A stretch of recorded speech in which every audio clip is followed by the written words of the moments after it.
Hi friends, welcome back to my channel cook with Soumi. இன்றைக்கி நம்ம சூப்பரான டேஸ்ட்டான ஒரு ஸ்நாக்ஸ் ரெசிபி தான் பார்க்க போகிறோம். வீட்டில் குழந்தைங்க ஏதாவது ஸ்நாக்ஸ் வேணும்னு கேட்டாங்கன்னா இந்த மாதிரி ஈஸியாக கொஞ்ச நேரத்தில் செஞ்சு கொடுத்துடலாம். இது செய்கிறதுக்கு பார்த்திங்கன்னா ஒரு 15லேருந்து 20 நிமிஷம் கூட ஆகாது. நம்ம வீட்டிலேயே ப்ரிப்பேர் பண்ணி வச்சுக்கலாம். அதுக்கு நான் ஒரு கப் அளவுக்கு கோதுமை மாவு சேர்த்துக்கிறேன். ஒரு கப் அளவுக்கு மைதா மாவு சேர்த்துக்கிறேன். நீங்கள் மொத்தமே கோதுமை மாவில் பண்ணலாம், இல்லை மொத்தமே மைதா மாவு சேர்த்து பண்ணலாம். இப்போ இது ரெண்டுத்தையும் சேர்த்துட்டு கருவேப்பிலையும் நல்லா பொடியாக கட் பண்ணி போட்டுக்கோங்க. நல்லா எவ்வளோ பொடியாக கட் பண்ண முடியுமோ போட்டுக்கோங்க. ஓமம் கொஞ்சமாக சேர்த்துக்கிறேன் டேஸ்ட்டுக்காக. பூண்டு இப்போ நம்ம மிக்சியில் அரைச்சி சேர்த்துக்கலாம். பூண்டு, காஞ்ச மிளகாய் இது ரெண்டும் காரத்துக்காக சேர்த்துக்க போகிறோம். இது ரெண்டுத்தையும் நல்லா கொரகொரப்பாக அரைச்சி இந்த மாதிரி எடுத்துக்கலாம். எடுத்துகிட்டு அதோட சேர்த்துக்கலாம். இந்த மாதிரி சேர்க்கும்போது நமக்கு பூண்டோட ஃப்ளேவரும் மிளகாவோட ஃப்ளேவரும் ரொம்ப சூப்பராக இருக்கும், நமக்கு டேஸ்ட்டாக இருக்கும். குழந்தைங்களுக்கும் ரொம்ப பிடிக்கும் சாப்பிடும்போது. தேவையான அளவு உப்பு சேர்த்துக்கலாம். சேர்த்துட்டு இது எல்லாத்தையும் நல்லா கலந்து விட்டுருங்க. உப்பு, காரம் எல்லாமே எல்லா பக்கமும் நல்லா ஈவனாக பரவி வரணும். அதனால் எல்லா பக்கமும் நல்லா கலந்து விட்டுருங்க. இந்த மாதிரி நம்ம கையை வச்சு எல்லா பக்கமும் நல்லா ஸ்ப்ரெட் பண்ணி விட்டுடணும்.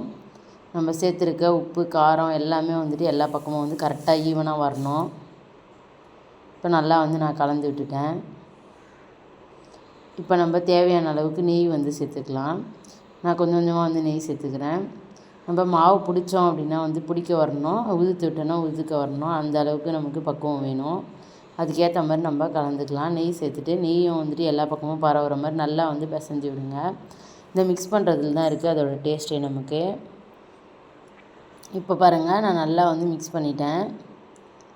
பாருங்கள், இந்த மாதிரி பிடிச்சோன்னா பிடிக்க வரணும், உதுத்துக்க வரணும். இதுதான் கரெக்டான பக்குவம். இந்த அளவுக்கு நமக்கு நெய் எல்லா இடத்துலையும் பட்டிருக்கணும். அப்போ தான் நமக்கு நல்ல ஒரு கிறிஸ்பியாக கிடைக்கும். உங்ககிட்ட நெய் அப்படி இல்லைன்னா ஆயிலை நல்லா ஹீட் பண்ணிவிட்டு அதை சேர்த்துக்கோங்க. இப்போ கொஞ்சம் கொஞ்சமாக தண்ணி சேர்த்து நம்ம சப்பாத்தி மாவு பதத்துக்கு நம்ம பிசைஞ்சு எடுத்துக்கலாம்.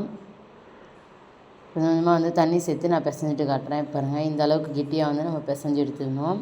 இது பார்த்திங்கன்னா ஒரு 10 நிமிஷம் ஊறட்டும் மாவு. 10 நிமிஷத்துக்கு அப்புறம் நம்ம செய்யலாம். பாருங்கள், ஒரு 10 நிமிஷமாக நம்ம ஊற வச்சுக்கலாம். பாருங்கள், 10 நிமிஷம் ஆயிடுச்சு. நல்லா மாவு ஊறி இருக்கு பாருங்கள். இப்போ நம்ம சப்பாத்தி மாவு மாதிரி கொஞ்சம் கொஞ்சமாக எடுத்து உருட்டிக்கலாம். உருட்டிட்டு நம்ம சப்பாத்தி இதில் தேய்ச்சிக்கலாம். நம்ம சப்பாத்தி மாதிரியே மாவு தூவி தேய்ச்சி எடுத்துக்கலாம். நான் தேய்ச்சிட்டு காமிக்கிறேன் பாருங்கள் உங்களுக்கு. நல்லா மாவு ஸ்ப்ரெட் பண்ணி விட்டுட்டு இது எல்லாத்தையும் சப்பாத்தி மாதிரி நம்ம ஸ்ப்ரெட் பண்ணி எடுத்துக்கலாம். இப்போ பாருங்கள், சப்பாத்தி மாதிரி நம்ம தேய்ச்சாச்சு. இப்போ நமக்கு தேவையான ஷேப்புக்கு நம்ம கட் பண்ணிக்கலாம். பாருங்கள், இந்த மாதிரி நம்ம கட் பண்ணி எடுத்துக்கலாம். டைமண்ட் சிப்ஸ் மாதிரியும் கட் பண்ணலாம். நமக்கு எது ஈஸியாக இருக்கோ நம்ம அந்த மாதிரி கட் பண்ணி எடுத்துக்கலாம். ஃப்ரெண்ட்ஸ் பாருங்கள், இது ஒன்றோட ஒன்று ஒட்டாது. ஏன்னா நம்ம மாவு தூவி தான் கட் பண்ணுறோம். அது ஒன்றா இருக்க மாதிரி இருந்தாலும் நம்ம எண்ணெயில் போட்டதும் தானாக அதுவே பிரிஞ்சு வந்துடும் லேயராக. அதனால் பயப்பட வேண்டியதில்லை. ரொம்ப ஈஸியாக எல்லாருமே ட்ரை பண்ணலாம். இப்போ பாருங்கள், நான் ட்ரையாங்கிள் ஷேப் உங்களுக்கு கட் பண்ணி காட்டுறேன். ஃபஸ்ட்டு டைமண்ட் நம்ம கட் பண்ணோம். இப்போ ட்ரையாங்கிள் ஷேப்பு இந்த மாதிரி கட் பண்ணிக்கலாம். இந்த மாதிரி நமக்கு எந்த ஷேப்பு ரொம்ப பிடிக்குமோ அந்த மாதிரி நம்ம ரெடி பண்ணி எடுத்துக்கலாம். நமக்கு பிடிச்ச ஷேப்பில், நம்ம குழந்தைங்களுக்கு பிடிச்ச ஷேப்பில் நம்ம ரெடி பண்ணி எடுத்துக்கலாம். இப்போ எடுத்துகிட்டு இது எல்லாத்தையும் தனியாக வச்சுக்கலாம். இதே மாதிரி இருக்க மாவு எல்லாத்துலேயும் நம்ம கட் பண்ணி இந்த மாதிரி ரெடி பண்ணி வச்சாச்சு. பாருங்கள், எல்லாமே சூப்பராக ரெடி ஆகிடுச்சு. ஒன்று ஒரு ஷேப்பில் நம்ம பண்ணியிருக்கோம். உங்களுக்கு என்ன ஷேப்பு விருப்பமாக இருக்கோ நீங்கள் அந்த மாதிரி பண்ணிக்கோங்க. இப்போ நம்ம எடுத்து போடுறதுக்கு பாத்திரம் எடுத்து வச்சாச்சு. எண்ணெய் ஊற்றிருக்கேன். எண்ணெய் காய்ஞ்சதுக்கப்புறம் நம்ம சேர்த்துக்கலாம் ஸ்நாக்ஸு. கொஞ்சமாக மாவு போட்டு பார்க்குறேன். பாருங்கள், எண்ணெய் காஞ்சிருச்சு, மேலே எலும்பி வருது பாருங்கள். இதுதான் பதம். இந்த மாதிரி நல்லா காஞ்சிருக்கணும். அப்போ தான் நமக்கு பர்ஃபெக்டாக வரும் ஸ்நாக்ஸு. இப்போ நம்ம உள்ளே சேர்த்துடலாம் கொஞ்சம் கொஞ்சமாக. இப்போ சேர்த்து இது எல்லாத்தையும் நல்லா கலந்து விட்டுடலாம். ஒரு நிமிஷத்துக்கு நீங்கள் கலக்காதீங்க. அதுவே தானாக எலும்பி மேலே தனித்தனியாக வரும். வந்ததுக்கப்புறம் நம்ம கலந்துக்கலாம். நல்லா கலர் சேஞ்ச் ஆனதுக்கப்புறம் காட்டுறேன் பாருங்கள். இப்போ பார்த்திங்கன்னா ஒரு 10 நிமிஷம் ஆகிடுச்சு. நல்லா கலர் பாருங்கள், கோல்டன் ப்ரௌன் கலர் வந்துடுச்சு. இப்போ நம்ம எல்லாத்தையும் வடிகட்டி எடுத்துக்கலாம். இந்த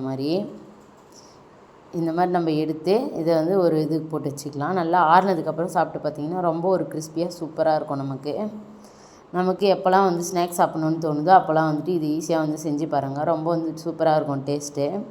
குழந்தைங்களுக்கு ரொம்ப பிடிக்கும் இந்த சிப்ஸு. நம்ம கடையில் வாங்குறத விட இந்த மாதிரி வீட்டில் ஹெல்த்தியாக நம்ம செஞ்சு கொடுத்தோன்னா குழந்தைங்க என்ஜாய் பண்ணி சாப்பிடுவாங்க. ஃப்ரெண்ட்ஸ் பாருங்கள், இப்போ இதே மாதிரி நம்ம எடுத்து வச்சுருக்க மாவு எல்லாத்தையுமே நம்ம வந்துட்டு பொரிச்சு எடுத்துக்கலாம். இப்போ பாருங்கள் எல்லாத்தையும் நான் பொரிச்சு எடுத்துட்டேன். கடைசியாக கொஞ்சமாக வந்து கருவேப்பிலை சேர்த்துக்கிறேன். கருவேப்பிலை சேர்த்து அதையும் வந்துட்டு பொரிச்சு எடுத்துக்கலாம். பாருங்கள் கருவேப்பிலையும் ரெடி ஆகிடுச்சு. இப்போ நம்மளோட ஈவினிங் ஸ்நாக்ஸ் ரொம்ப சூப்பராக ரெடி ஆகிடுச்சு. நம்ம எப்போயாவது வந்துட்டு ஈவினிங் டைமில் டீயோட சாப்பிட்றதுக்கும் சூப்பராக இருக்கும். இல்லை நம்ம சும்மா இருக்கும்போதே ஏதாவது சாப்பிட்ணும் போல் இருக்குது அந்த மாதிரி டைமில் நம்ம இந்த சிப்ஸ் வந்து சாப்பிட்டுக்கலாம். இது 1 மந்த் வரைக்கும் கெட்டு போகாது. நல்லா வந்து ஸ்டோர் பண்ணி யூஸ் பண்ணிக்கலாம். ஏர் டைட்டான பாக்ஸில் போட்டு வச்சிட்டிங்கன்னா 1 மந்த் வரைக்கும் சூப்பராக இருக்கும் இந்த சிப்ஸு. கண்டிப்பாக வந்து ட்ரை பண்ணி பாருங்கள். ரொம்ப ஈஸியான சிம்பிளான ரெசிபி. பாருங்கள் எவ்வளோ கிறிஸ்பியாக இருக்குன்னு. Thank you friends. இன்னொரு சூப்பரான வீடியோவில் சந்திக்கலாம். தேங்க்யூ.